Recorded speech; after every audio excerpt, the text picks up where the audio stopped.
యొక్క విజయం చారిత్రాత్మక విజయం. ఎందుకంటే 42 పార్టీలు ఒక్కటై బీజేపీని ఓడించాలనేటువంటి లక్ష్యంతో ముందుకు పోయినరు. వాళ్ళ చెతికిలబడ్డటువంటి ఆ కూటమి, ఇండియా కూటమి ఇలా ఘోర పరాజయం పాలైనరు.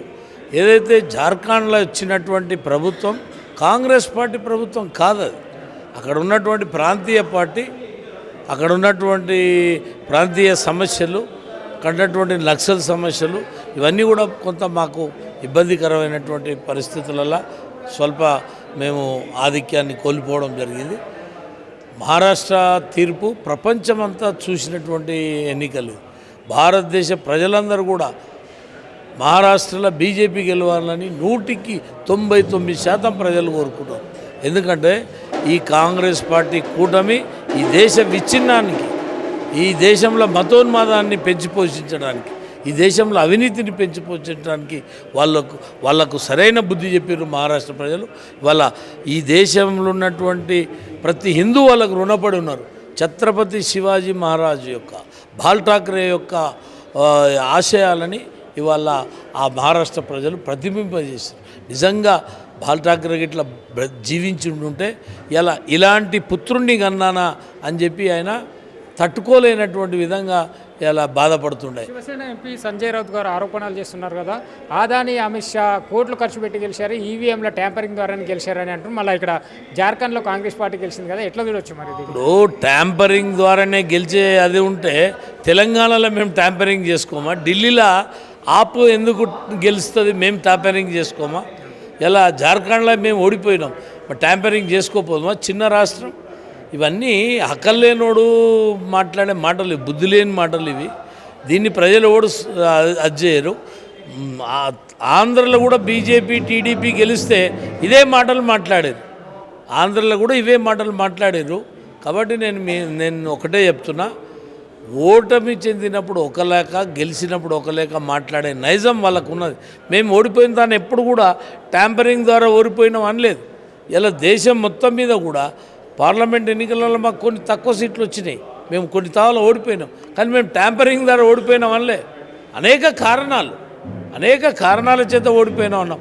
అది వాళ్ళ అజ్ఞానానికి సంబంధించిన అంశం. మరోవైపు ఇక్కడ వాయనాడ్లో ప్రియాంక గాంధీ గారు రికార్డు స్థాయి మెజార్టీతో గెలిచింది కదా, అక్కడ బీజేపీ 3వ ప్లేస్కి పరిమితమైంది. ఏ విధంగా చూడొచ్చు? ఇప్పుడు ఆ ఎన్నుకున్న సీటే కేరళ. ఆ కేరళలో ఎక్కువ అత్యధికంగా ఉన్నటువంటి మైనార్టీ ముస్లిమ్స్ ఉన్నటువంటి సీట్ అది. ఆ సీట్ల ఆడ తప్ప ఏడ గెలవనని ఆమె భయపడిపోయి ఆడ నిలబడ్డది. ఆమె గెలవనే తలుచుకుంటే మిగతా రాష్ట్రాలలో నిలబడవచ్చు కదా, ఎందుకు నిలబడలే? భయపడి నిలబడలే.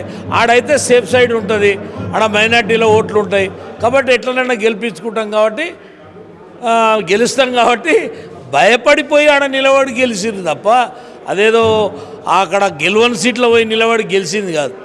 రాష్ట్ర ముఖ్యమంత్రి రేవంత్ రెడ్డి గారు అక్కడ పర్యటన చేసిన, ప్రచారం చేసిన సైడ్ అక్కడ ఓడిపోవడం జరిగింది. ఇక్కడ బీజేపీకి మద్దతుగా ప్రచారం చేసిన, పవన్ కళ్యాణ్ ప్రచారం చేసిన దగ్గర ఇక గెలుపు దిశగా గెలిచే విధంగా కనిపిస్తుంది. ఎట్లా చూడొచ్చు?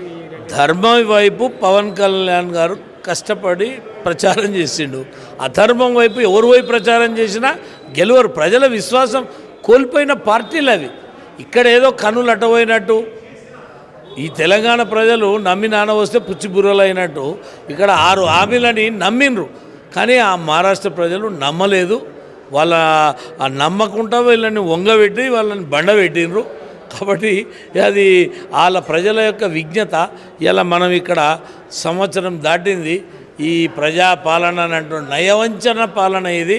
వాళ్ళ కాంగ్రెస్ పార్టీ ఇచ్చిన హామీలు నెరవేర్చక ఇవాళ ఢీలా పడిపోయింది. కాంగ్రెస్ పార్టీ క్రమక్రమంగా ఈ దేశం నుంచి పూర్తిగా వెకెట్ అయిపోయింది. చివరిగా తెలంగాణ ప్రజలకు ఏం చెప్తారు? ఈ ప్రభావం తెలంగాణలో కూడా ఉండబోతుందని చెప్పి బండి సంజయ్ గారు మాట్లాడుతున్నారు. అక్కడ ఓటు బ్యాంకు కూడా పెరిగింది బీజేపీ.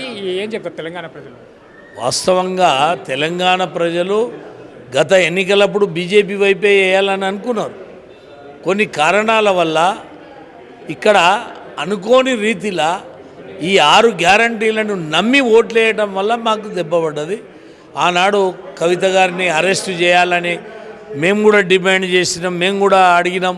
ప్రజల కోరిక కూడా అదే ఉండే, అది నెరవేర్చలేదని కొంత మాకు మైనస్ వచ్చింది.